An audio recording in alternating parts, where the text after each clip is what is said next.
Hey folks, welcome back to another Dice Tower preview. I'm Mark, and today we're diving head first into a ridiculously rowdy and slightly dangerous underground adventure in Goats and Goblins from BA Games. This push your luck party game is for 2 to 6 players, ages 8 and up, and games typically run about 20 to 30 minutes. Alright, gather round, you sneaky little goblins, because your goats have escaped once again. Their panic bleats echo from deep inside a mysterious cave. So, as any loyal goblin herder would do, you gather your gear and head in to rescue them. But along the way, you spot something glittering in the darkness. Gold, gems, shiny trinkets, and just like that, priorities shift. It's no longer just about rescue, it's about riches. In Goats and Goblins, each round, one player becomes the cave leader, and it's their job to declare how deep the expedition will go by announcing how many cards, minimum of 3, that they'll be drawing from the dangerous cave deck. But here's the catch. You can't call for more cards than what's left in the cave. Push too far, and there might not be enough tunnel left to come crawling back out. Now, once the number is set, the other players secretly vote. Are they in or are they out using their vote cards? The cave leader is considered to be always in. Then everyone reveals their choices at once. Who's brave enough, who's foolish enough to venture into the dark? If you voted in, you're joining the expedition and hoping for treasure without triggering disaster. If you voted out, you're hoping your cowardice pays off. Because if the expedition collapses, those who stayed behind might just profit. So the exploration phase begins. The cave leader draws those cards face up, one at a time, up to the number they declared, or until the group hits 3 or more cave-in cards, whichever comes first. The moment the third cave-in appears, stop immediately. The expedition fails. But of course, being goblins, nobody plays fair. During any phase, players can throw in action cards, and chaos ensues. Some cards offer helpful tools, like the Seeing Stone, letting you peek at the path ahead.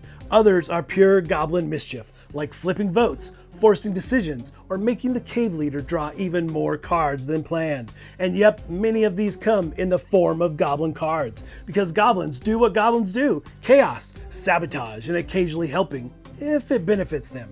There's no turn order for playing these cards, and when the dust settles, cards are resolved newest to oldest, with ties broken by whoever's closest to the cave leader's left.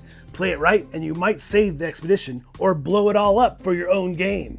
And you can keep interrupting each other with more cards as things spiral into glorious goblin madness. Once the final action is resolved, it's time for the treasure phase. So, if the expedition was a success, then all cave-in cards drawn are discarded, and the cave leader divides the remaining cave cards among the in voters, including themselves, as evenly as possible.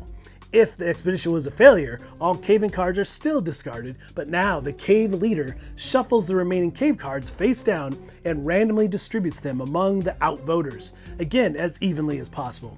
And with that, the cave leader card passes to the player on the left, and a new round can begin. And the game continues this way until the cave deck is depleted, or fewer than 3 cards remain. Then it's time to count your gold. Whoever has the most gold coins on their collected cards wins. If there's a tie, it goes to whoever has the most goat cards. Still tied, it's whoever has the most goblin cards. And if it's still tied, the winner is the player with the fewest total cards. If you're somehow still tied after all that, well, you all share the victory. Good job, you sneaky little gremlins. And yes, just to be crystal clear, Gruff the goat absolutely counts as a goat. He might strut around like he's royalty and sparkle like he's too good for the herd, but when the final tally comes, he's a goat through and through, and he just might be the one that wins you the game. Now, there's also a 2-player and optional 3-player variant. In this mode, vote cards are removed, and any action cards that mess with voting are also taken out. The cave leader just draws cards until they choose to stop, a success, or until 3 cave-ins appear, a fail. But here's the kicker. In this version, a failed expedition means all drawn cards are simply gone. No sharing, no loot, just dust. So, if you're looking for a fast-paced, wildly unpredictable party game full of goblin greed, bluffing, backstabbing, and just a hint of goat, then Goats and Goblins may be your next chaotic obsession. Alright folks, just a reminder once again, this has been a Dice Tower paid preview, and everything you've seen has been in prototype form, so keep a close eye on the campaign for any changes that still may occur. Now that said, yes, this game is going to have some backstabbing, it's going to have some take that, well, of course it will. It's got goblins in it, of course, and you also are going to be pushing your luck. That is the main thing you're going to be doing a lot of in this game. It plays really fast, really easy to learn, and the cards are very clear about how they work and what they do. Now, a couple that I like in this game in particular is that we have the hurting crook, which allows you to go and steal basically before the cards divvy out from the treasure pile. I love that card. And then as far as goblins go, they're not all doing bad things. They might give you gold based on other things or other items that you have. Like this one, the goblin, you get 3 gold if you have an even number of goblins in your deck at the end of the game. So there's lots of different types of cards and how they work. So it's not all backstabby and going after your fellow players, but you do want to come out on top and win, obviously. So folks, ultimately, if this looks like something of interest to you, I'm sure they'd appreciate your support. So I think that's it from me, and until next time, we'll see you at the table.